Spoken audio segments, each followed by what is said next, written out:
Hi, hello. Welcome to another episode of Isaiah's Newsstand. It's your host, Isaiah Edwards. The date is August the 20th, 2024. Hopefully, this episode finds you well, in good spirits, and high hopes. As for me, I'm doing pretty good. Today, maybe wasn't the brightest day, at least at work, but overall it was a good day, so I'll take it. But I'll get into why it wasn't my favorite day, and overall it wasn't that bad. Essentially, at least from what I heard, we had maybe our biggest day in terms of units moved or whatever, like orders shipped, whatever. So that usually means then that there's a trickle down for me that there's going to be a lot of trash, which makes sense because there was a ton of cardboard, lots for me to handle. Also, that tends to shift the tenor upstairs for some of the supervisors, so then they feel more compelled to give me more help. We've more or less talked about this before. You never know who you're gonna get. Like, it's a box of chocolates, and in this situation, I got a bad batch. The guy was fine. If anything, I would say this person was maybe a little too much like me. They came down and immediately tried to assert my position and then not do my job, which is like, then why are you here, dog? Like, I much prefer the person who works over me and I go, oh, I have to now down pace myself because we're two cooks in the small kitchen here.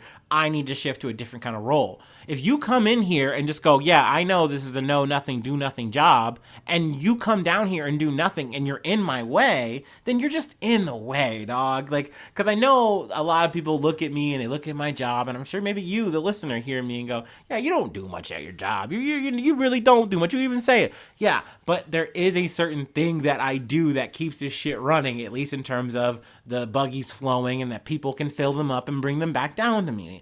It's not like nothing is happening. Otherwise, I wouldn't have a job, y'all. So it becomes very annoying when they just send the wrong guy down. And that's what it was. And also, I'll say it too. This person came down immediately and goes, oh, you can crush on the other thing, and I can do this. And it's like, dog, you're not the one who comes down and delineates who does what. You know what? No one told you to do that. But I said, you know what? That's fine. I said, okay. I banged through all of the trash buggies that I hate doing. I usually leave to the side because that's not priority. Come back around. He's sitting there texting on the phone. Empty buggy in the fucking trash compactor. I'm like, okay, do you not know how to do this? And he goes, no, I do. And I go, okay, then I'll do it. So I take it, come back, give him a new one. He goes, thank you.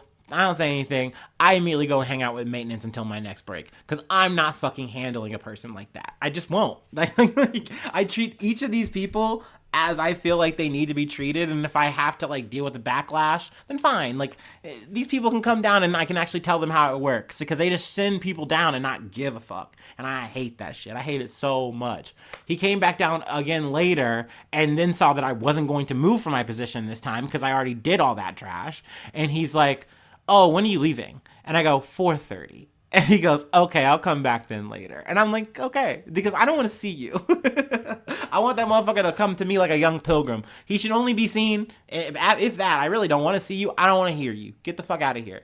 So, and then of course, I watched the motherfucker literally not go and do anything else. He just went and yapped to someone else he saw.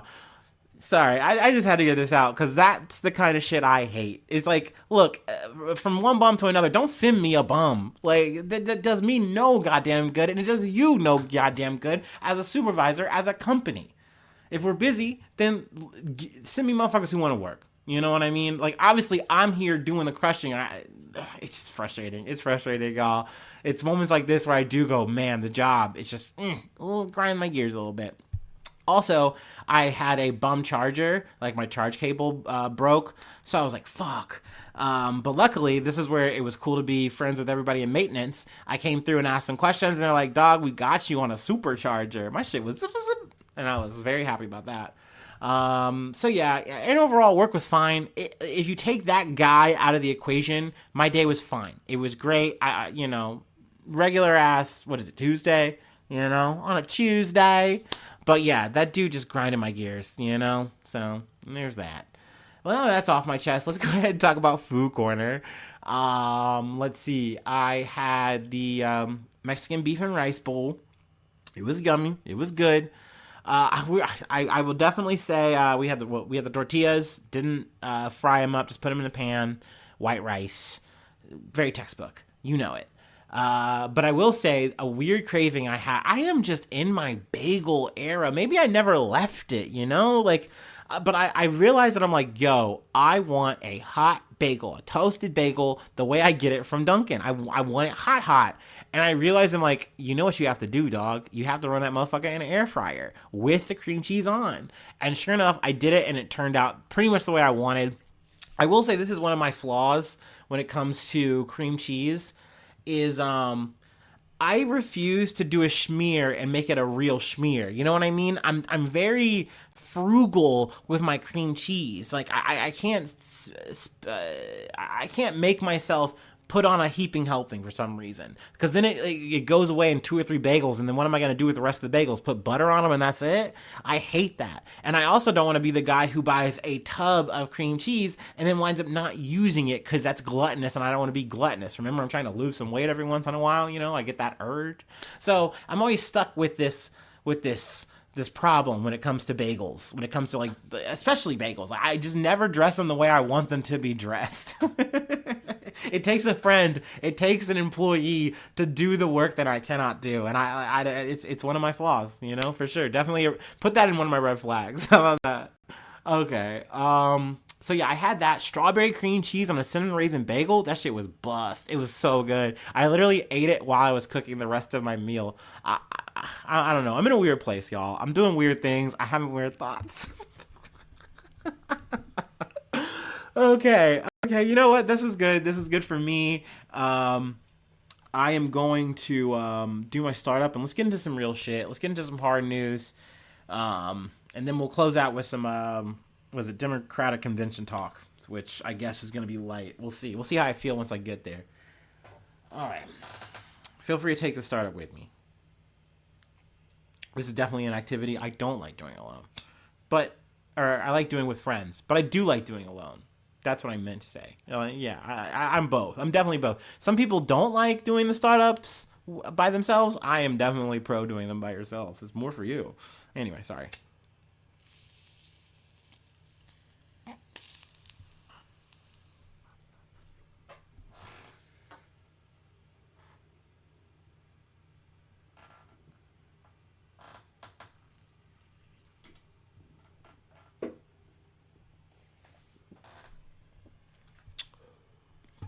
All right, let's get to it. From the BBC News. 12 killed in Israeli strike on Gaza school, civil defense says. At least 12 Palestinians have been killed in an Israeli strike on a school housing displaced people in Gaza City, the Hamas-run civil defense authority says. A spokesman said rescuers were struggling to recover a number of missing people believed to be trapped under the rubble at Mustafa Hafez School in the western Rimmel neighborhood. Excuse me. Israeli military said it had targeted a Hamas command and control center inside the school, and that it had taken steps to mitigate risk of harming civilians. Also worth noting, because this kind of wraps up like about 3 stories I kind of wanted to talk about in one. Earlier it had announced that troops had recovered the bodies of 6 Israeli hostages being held in the Han Yunis area. So that's obviously a big development there. Let's see here. I wanted to scroll ahead a bit because a lot of this is just the same kind of talk that we've had before. Israel saying we did a precise strike, even though we wind up killing so many innocent civilians, and of course they wind up blaming on Hamas. It's like, well, they're doing war crime by operating in this area. It's like, okay, you're still repeatedly killing innocent women, children, men who have nothing to do with this conflict. They just live here, and you just keep just blowing them up. But okay, all right. Then the third part that I did want to talk about is just some of the ceasefire talk that's been going on. It came as the U.S. Secretary of State Anthony Blinken visited Egypt to continue to apply diplomatic pressure to try to secure a ceasefire and hostage release deal between Israel and Hamas. The BBC's Tom Bateman, who is traveling with Mr. Blinken, says the Americans hope for some sort of breakthrough within the next week or so, but that the mood on the ground in the region has not matched the expectation. After talks with Israeli Prime Minister Benjamin Netanyahu on Monday, Mr. Blinken said Israel had accepted a U.S. proposal aimed at bridging the remaining gaps between the warring parties. But Hamas accused the U.S. of acquiescing to what it called Mr. Netanyahu's new conditions. The group also criticized as misleading President Joe Biden's claim that it seemed to be backing away from the agreement, which is something I've touched on before. Netanyahu has essentially, since the July deal, been tweaking and adding on to it. And now they're saying, hey, we have people at the table ready to negotiate. Where's Hamas? And it's like, dog, we already negotiated a fucking ceasefire that made sense to all parties, and then you went and altered the deal. And now you've more or less altered the deal again. We don't want this. And it's like, they more or less want to settle with saying, hey, we want to have IDF in parts of Gaza. Not a lot, but we want to have them at least in some areas, and we feel like this is going to deter Hamas and give some level of safety. But they're like, no, dude, all you're essentially saying is you're going to occupy us, and this war is going to continue. This doesn't do anything. Like, that is a big sticking point, and I can understand that. I don't think that's crazy. I don't think that's unfucking reasonable. That being said, we still don't have what even is the concrete deal that is being proposed by either side at this point. It's just gotten so murky, unfortunately. But yeah, that's more or less where we're at right now on that front. Definitely, I felt like it's worth talking about, because as you keep hearing that Israel is at the negotiating table, ready, willing, and waiting, they're still committing this fucking shit and still saying, well, we're just trying to eliminate Hamas. We're trying to get our people back. It's like, bro, this is something that is generating more dead bodies, if anything. You could come to the table and negotiate and get people back home now. It could have happened months ago. But here we are. Meanwhile, the Palestinian death toll, over 40,000. So, there's that. All right, let's move on to the next thing. Sadly, we're moving from one atrocity to another. From CNN, hundreds of fleeing Rohingya reportedly killed in drone strikes as fears mount of ethnic cleansing in Myanmar.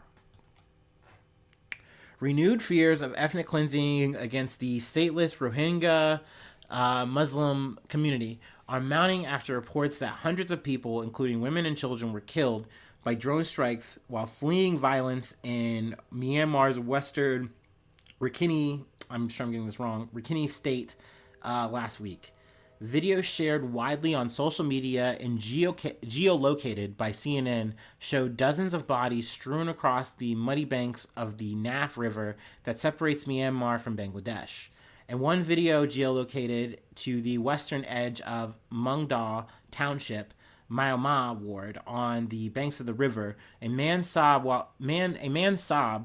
as he walks down a muddy path stained with blood. The bodies of men, women, and children can be seen lying in the sand, grass, and pools of water. Piles of their colorful clothing and belongings are scattered half submerged around them.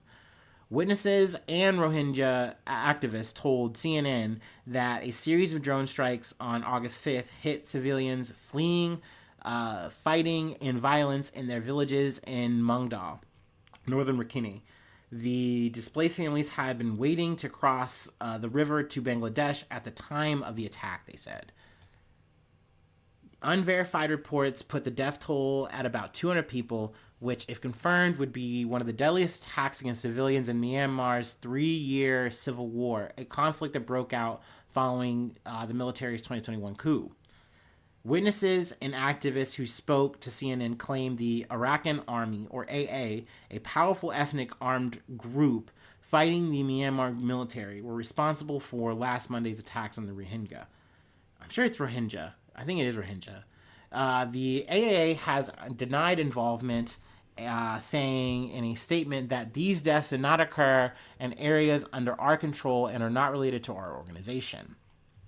They go on to further deny it. The Myanmar military junta blamed the AA for attacks in Mungdaw in a state media report that claimed AA terrorists fired at townships, wards, and villages in Rakhine state using heavy weapons and drones and tortured the villagers. CNN cannot independently attribute the reports of responsibility or verify the number of people who were killed. A junta-imposed internet and telecoms blackout and restrictions on access in the state is making it almost impossible for journalists, activists, and international monitoring groups to verify what exactly is unfolding. Now, they do go through some like actual witness testimony, which, I mean, for me, that's all they really have to go on in these kind of situations until I hear otherwise. Tend to point to the AA saying that it's like, I know it was them. They put a bullet in my leg. So I'm that's all I have to say there about that. You know, they came to our village. They said, hey, and there's even other reports where they kind of say, hey, even though we weren't operating in this area, we told people like, hey, we're trying to get people out of this area because there is going to be active fighting, which in my eyes maybe kind of insinuates that it's like, even though you're saying you weren't there, it sounds like you were gonna be there or were there. I don't know. But obviously, no matter who's at fault here, this shit is unfortunate. And sadly, this inevitably is how this shit kind of winds up. It makes me think about kind of what we were talking about with the rebel armed groups in the Democratic of Congo, where it's just like, no matter whatever origin is the reason that started this, whether, you know, you guys are maybe the good guys at the top of the story at one point, like now you're at the point where you're killing people. Like, this isn't it. This isn't right. This is very wrong. So obviously it's very unfortunate to wind up covering this shit. But it's a reminder that this shit is never black and white. It's never like, hey, good guys here, bad guys there. Like, it often winds up being like, yes, what the Myanmar military junta has been doing and done at this point is barbaric, is atrocious. But if what is happening from coming out of the AA is verifiable and real and happening, then that's equally as fucked up. That's equally fucking wrong. No one comes out clean in these kind of situations, you know. Inevitably, that is the problem when things escalate to the point of violence, and you say, well, how do we combat this? Well, we have to use violence, and then that's what's going to happen in the future, is you inevitably become the people who are doing that violence to you, that started you and made you want to pick up the arms, you know. It's these cycles and shit that make me go, as a human being, man, there's a strong temptation to just get a firearm because that's my goddamn American right. Yee, motherfucker. But, like, I don't want to have it because it's such a fucking crazy, toxic tool, man. And it's like, well, it's not on the tool. It's the user. It's the person. But it's like, that's what I'm saying. You can never control that shit, dude. So, you know. I know I'm already in the weeds and, you know, we're off script here talking about me and dumb stuff. But I did want to highlight this. I definitely felt like it was really important to at least talk about. But yeah, I will leave it to the article if you want to read more there. Let's go ahead and move on to The Guardian. Move on to Kenya. Kenyan police arrest 8 officers after suspected serial killer escapes. Whew. So this is an update on a serial killer we talked about recently. And also, we got a prison break. So, I mean, a lot of classic staples from the SAS newsstand in one article. Kenyan police have arrested 8 officers over the escape of 13 people, including an alleged serial killer from Nairobi. Police cell. I read that wrong. I'm sorry. I'll run it back a little bit. Including an alleged serial killer from Nairobi. Police cells. Still feels weird to say with all these commas. An official said. The 8, among them, the head of the police station, were on duty during the escape. The acting inspector general of police, Gilbert Missingeli, said. Which, I guess to me, maybe this is why it's weird reading that, because just thinking about this was weird. It's like, they immediately arrested the police officers. And it's like, okay, but I really wish you guys would, like, be tracking down and telling me how you found the people who escaped, right? Like, that seems more prudent.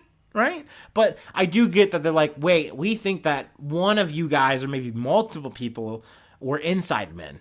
That had to happen. So we want to nip that right now. Get that in the bud.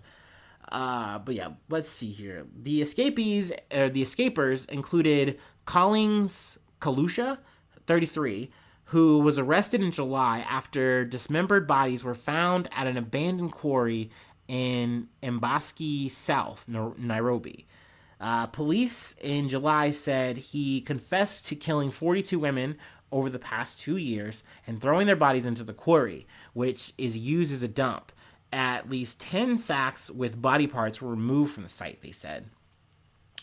Now, I kind of don't like this quote, this terminology that gets used when it comes to serial killers. I do understand it, though. Obviously, once again, coming from my American background, we are dealing with a vampire, a psychopath. Mohammed Amin, the head of the Directorate of Criminal Investigation, said at the time. And it's like, I get it. These dudes are bad dudes. These dudes are real fucking hard cases. But like, when you do this thing where you make them more than what a human being is, I feel like that gives motherfuckers like this too much power and like maybe even future incentive to be weird like this. And I say weird maybe in the wrong tense, evil like this. Like obviously being a serial killer.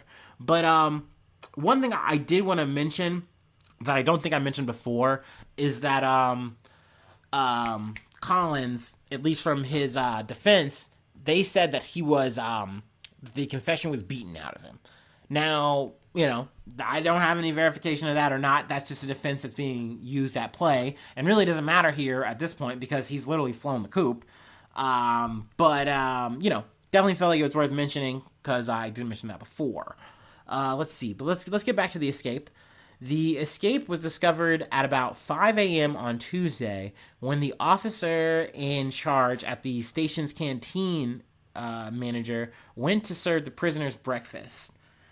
The police said Khalusha, and the other detainees, Eritreans held for allegedly being in Kenya illegally, escaped by cutting a security wire mesh at a basking bay, a place where detainees can get fresh air, and climbing a perimeter wall. Khalusha last appeared in court on Friday, where the magistrate ordered he be held for 30 more days for police to complete investigations. So yeah, now he is at large, so I'll be keeping you posted on that, whether he gets captured or any of the potential detainees if I hear about it. But yeah, that's obviously a big development. Now we went from a fucking serial killer true crime situation to a fucking prison break situation. Shit, man. Shit's real out here. But hey, that's part of the reason why I like covering news, is it gives me a chance to, I mean, albeit sloppily, at least talk about so many things that I love listening to. Like, you know, whether it be true crime, whether we're talking maybe even a little history, whether we're talking about like, you know, just random current events. Like, I just love talking about it all and finding a way. Oh, heist. I love a good heist. Like, you know, obviously I'm not supporting crime or anything like that. I'm not rooting for these guys, really.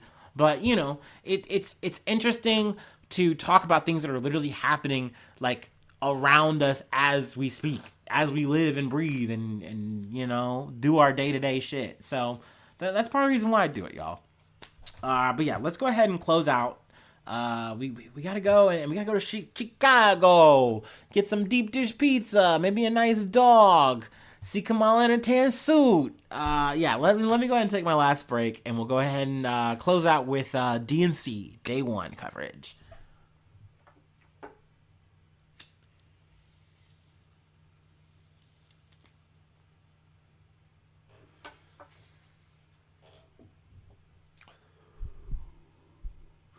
Ooh, I feel like if I was like a big production, like situation, you know, I'd have like cool effects. Like,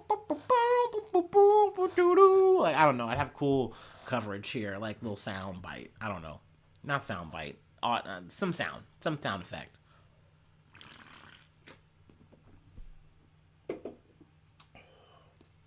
Anyway, from the Associated Press. Oh, I lost my place here. Sorry. Joe Biden's exit, talk of glass ceiling, a nod to Gaza protesters. Takeaways from DNC's Day 1. So honestly, a lot to unpack. This is a 4-day affair. We briefly touched on a couple of like highlights from the RNC. So obviously makes sense that we would cover the DNC. If I'm being real here, the last election, I did not give a fucking shit about this. I don't know if I even did coverage on the RNC or the DNC, really. But, I don't know. It definitely felt like the RNC, there was a reason to, because that shit wasn't normal. That shit was like a religious experience because of the whole Trump assassination shit. And this shit also has a weird vibe to it because it's starting off with like literally a bon voyage send off to Joe Biden. And like, I didn't expect this to be like a jerk off, we love you, thank you so much, Joe fucking session, but it definitely turned into that. And I mean, it's making me feel uncomfortable, but we'll try to get into it. We'll try to carve this up. The Democratic National Convention's first night showcased speeches from the last Democrat to lose to Donald Trump and the last one to beat him. So I love that. Love that juxtaposition. Hillary Clinton, we love it. Hail dog. God damn it.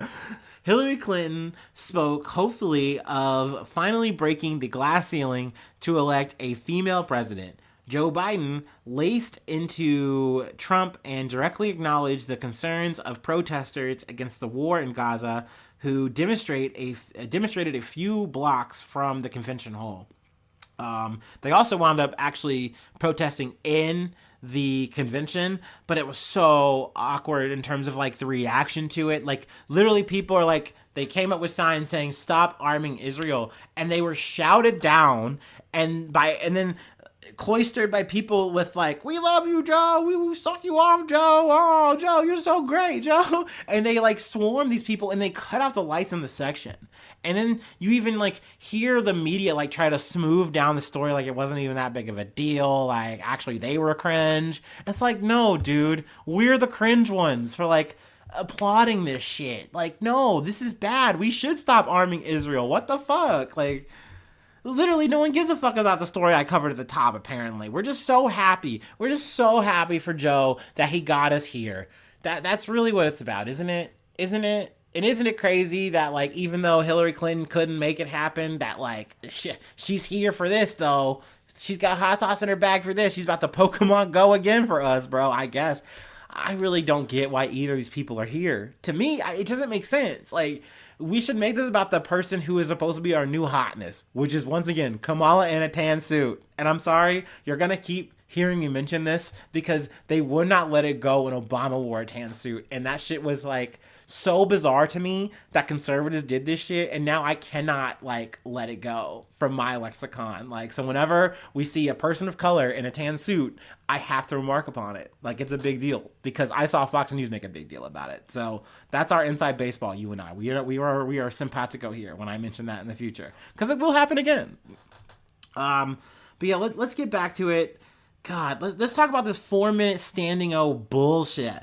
He took the stage to a long raucous ovation from delegates hoisting "We Love Joe" placards and told them in turn, "I love you." After the affectionate opening, Biden spent long stretches of his 50-minute speech hitting Trump, returning to a key theme of the re-election campaign. He's no longer running. Thank you for the reminder, because it's like, dude, why are you doing a stump speech? I literally rag on motherfucking Trump for doing that, and it's like, dog, you're literally the lame duck. You're not even running. But I have to be reminded that this is literally part of his like consolation package. Like, he gets to get this dramatic send-off because he didn't keep fighting. Because he actually listened to Nancy and the gang, and he said, you know what? Maybe I am too old to keep fucking running this fight. Maybe I am a bridge candidate. Maybe I am a loser. Because at the end of the day, that's why I think that's really why Joe caved, is that he doesn't want to be a loser. He put in the 50, like, he put in so many years of this shit, and I forget about that, and it's like, you would think he'd want me, my black ass, to forget about this shit, because when you go back in the history, we're talking about Crime Bill Joe. That's not fucking refreshing. That's not fucking progressive. He got so fucking lucky to be the vice president for fucking Obama. He got to flip that into a fucking presidency, and now he's getting to hopefully flip that for Kamala. And, like, really, we should just be, I guess, happy about that. And, like, for me, I'm willing to just be like, yeah, I'm done ragging on you, dog. Just get the fuck out of here. Go on vacation. But once again, I guess back to my point that I wanted to say, it's just wild to me that we're giving him a 4-minute standing ovation. Rah, rah, rah, we love you. When, what did he give us? A lackluster infrastructure package that he oversold and underdelivered? Like, he has more or less, I don't even want to say gradually, but come to bear hug the right's conservatives' fucking policies just so that we could get to this point and hopefully, quote unquote, moderates are going to vote for Democrats. Like, what is the win here? Like, what is the progressive thing that he gave us? And then this is me now shifting, I guess, from the whole Joe talk, because obviously it wasn't just Hillary and Joe. Kamala was there. I'm sure she's going to talk more in the future for the DNC, but she did do a bit of a opening speech for Joe and like gave him a little hug. I love you, Joe. So I've been listening to the Daily, and they've rolled out their spin for her. And it's essentially in defense of her progressive campaign as more or less a crime-busting, what is the word I'm looking for? Prosecutor, attorney general or whatever for California. So, dude, I've said this RoboCop association before, and it's that for a reason. Like, you come up on the mantle of, like, yes, I'm a person of color, but I also believe in, like, upholding civility. And it's like, I mean, that's a cool notion. I guess people love to see it, but, like, yeah, when you actually are implementing these, like, fucking policies where you're just locking up a bunch of people, that's... And then I heard her, like, she had, like, this, like, thing where, like, she was, like, pushing truancy and, like, trying to, like, make it a thing where it's like, hey, we've just kind of seen here, there's statistics that show that if you're truant in school, you're more likely to become a criminal offender. So we want to stop it, nip it in the bud. And it's like, so you're like literally perp walking fucking parents and their kids for being truant. And there's probably maybe reasons for that. And you're not even tackling the reasons. You're just doing this shit for more or less flash and pizzazz. And it's like, maybe that works for people. Maybe that gets you to the point where you can lobby the shit to become a senator. And then from a senator to become a fucking vice president. And here we are, the anointed one, Kamala Harris. That doesn't make you progressive to me, dog. Like, I don't care who you fucking put. You can have Michael Barbaro spin that to me any way you want. It doesn't sell. It's weird. So, it's funny as fuck to me. I'm sure I'm going to try to get to a point where we try to close this out. But I'm in full riff mode here. But it's funny to me, dude, that you have Donald Trump in a tizzy. You have conservatives in a tizzy because they want to paint Kamala Harris and Tim Walz as some kind of like extreme, progressive, liberal, damn near communist. I heard Kamalaist and I lost it. I'm like, dude, this is like ho-hum, moderate-ass liberalism at its finest, dog. At its fine. So much it almost makes me sick. It gives me a bellyache, dude. Because, like, you have people, like I mentioned, with, like, the protesting in the DNC. You also have people historically coming out and protesting, like, to talk about this shit. And also not just the Gaza-Israel stuff, but also abortion. All kinds of issues I'm sure people are out there fighting for right now. And it's like, people are kind of just being like, yeah, we're hearing you. We got you. And like, even Joe Biden, gives a nod to it. Like, yeah, what's going on over there is wrong. All those civilians are getting blown up by our shit, dog. Once again, we gave them $20 million like maybe a week and a half ago. For what, bro? It's frustrating. But, yeah, that happened. Jesse Jackson also got wheeled out. Got to see his old ass. Made me sad because not that I'm like a big Jesse Jackson fan. I mean, in some ways as a kid I looked up to him, but all these guys I really don't give that much of a shit about when you actually get into their careers. That's a whole other fucking podcast. But yeah, he was up there. Al Sharpton was up there. Yeah, awesome. I'm sure I'm missing some stuff, but I've gone so long. I'll be here to do more DNC coverage for sure. I know Obama is going on tonight, so I hate to say it, y'all. I've talked about my mysticism with Obama, bro. I'm sure I'll peep the clips and see what he has to say. But I honestly get the feeling this is gonna feel like a Dragon Ball Z episode where like It's like very Planet Namek style, where you have like the old fucking Namekian dude giving his power to like Dende, and he's just like, now Dende's got the juice. It's gonna be like that, and he gives like all the power to like the Z Warriors. If you know, you know. If you get this reference, fucking dope. I love you. That's why you're here at like the end of this shit. But I get the feeling it's gonna be like that. I'm sure it's gonna be like a star-studded affair.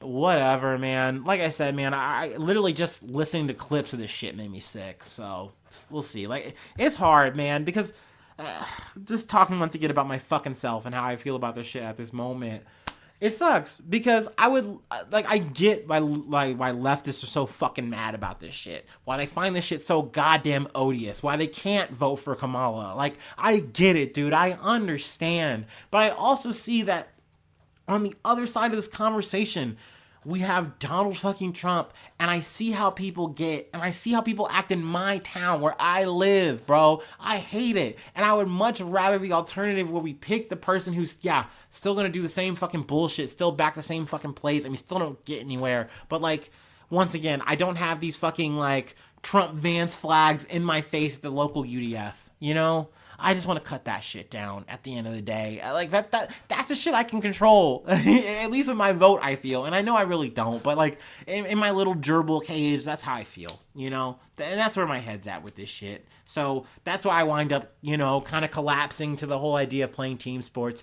At least, and I always say this, at least until you motherfuckers can tell me something that's actually real and I can actually believe in. And like, fine, I'll back those plays. But I was even like reading like some leftist guy, like, we should back these guys in this party. I'm like, I've never heard of these people you're talking about. They've not done anything of relevance to me, and I doubt it's going to be anyone out at large. So, like, well, I can't back that. I can't push it on my podcast. That sounds like dumb shit. Give me real shit that I can believe in, bro. I'm sorry. Otherwise, I'm just going to go with blue guys. So, yeah. Anyway, that's it. I figured if I'm going to go long, I might as well just fucking put my foot in it. Why not? But yeah, if you'd like to support the effort, I got a Patreon. I know. Why would you support this bullshit? It's schlock. But hey, it's just nice, you know? Why not? Put some money in the jar. Just do it. But yeah, you also get a shout out at the top of the month if you like that, you know, if you're into that. Let's see. Patreon.com because there's Isaiah News. Let's see. Free ways to hit me up. IsaiahNews1@gmail.com. Let's see. Hit the YouTube. It's been dead. It's so dead. Let's bring it back to life. Hit that subscription button. Boop, boop. And then leave a cool comment. And sharing is caring. And you, if not on YouTube, then whatever listening platform you're on. I really appreciate it. But yeah, hopefully I'll see you soon for some more good news. I love you. Bye-bye. Mwah.